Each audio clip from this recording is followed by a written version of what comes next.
Some say Pleco, some say Pleco. Tomato, tomato, either way, they're so ugly, they're beautiful. One of the nation's top breeders coming up in this Fincast.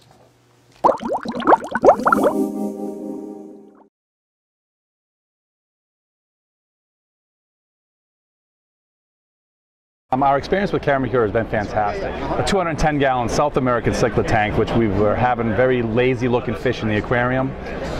Then we put some chemi-pure elite in there, and within 24 hours, 36 hours, the fish became glass bangers right there in the front of the aquarium, having fun with the customers. Hi everyone, welcome to another Fincast. John here. Please forgive my planted tank. It's looking a little bit overgrown. Some of that's because I've decided there's a lot of guppies breeding in the tank. I'm trying to give them a place to find some safe refuge, and some of it is it's just plain laziness on my part. But I actually kind of like the wild look. It's looking real good today, and all the fish are happy. So just please forgive me if you're one of the people that likes a very nicely manicured planted tank. Today the topic is Plecos, or some people say Plecos. I ran into a guy named Rick Biro when I was at the Global Pet Expo 2014, a little bit earlier this year down in Florida, and he is the owner of Florida Exotic Fish Sales. He grows Plecos and other fish, including African cichlids, in a huge facility down in Florida, then wholesales them to the entire country. And Rick can actually think like a Pleco. But my farm is basically an above-ground farm facility. I have concrete vaults that are anywhere from 16 by 16 foot, 3.5 foot high, about 6,000 gallons of those, all the way down to 150, 200-gallon vaults, hundreds of all of them. So it's a big facility. Well, we've got a tank in here that's got about 4 types of ancestors.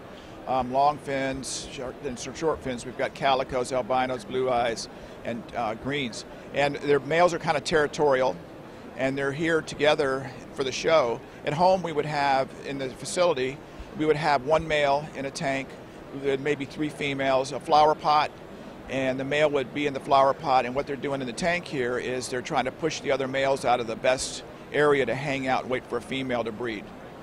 In our facility, we don't really do anything special for them. We provide them with a good top quality food to eat, and then we're not really able to, I could, but we don't moderate our water at all. We just use what comes out of the ground, and we just put a male and 2 or 3 females, and just every week and a half or so we lift the flower pot up, and there's eggs or not eggs. We take the eggs at our facility, put them in a bucket with flowing water, and hatch them that way, but they'll hatch their own eggs and take care of them.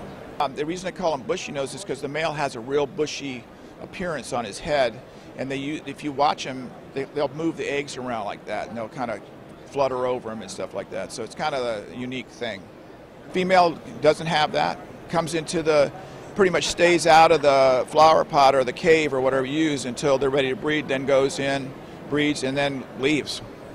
So thanks to Rick for the interview and for sharing his knowledge with Fincasters, and of course all of you. Please pass this video around. That really helps me a lot. If you haven't already, please hit the subscribe button, and please leave your comments below. One additional thing, the episode 29, the electric blue Acara Fincast, has gotten a lot of attention, and I've got some real interesting updates on some things that have worked and not worked with respect to keeping other fish with them, and also my breeding pair. So that'll be coming up in the next Fincast. I'll see you then.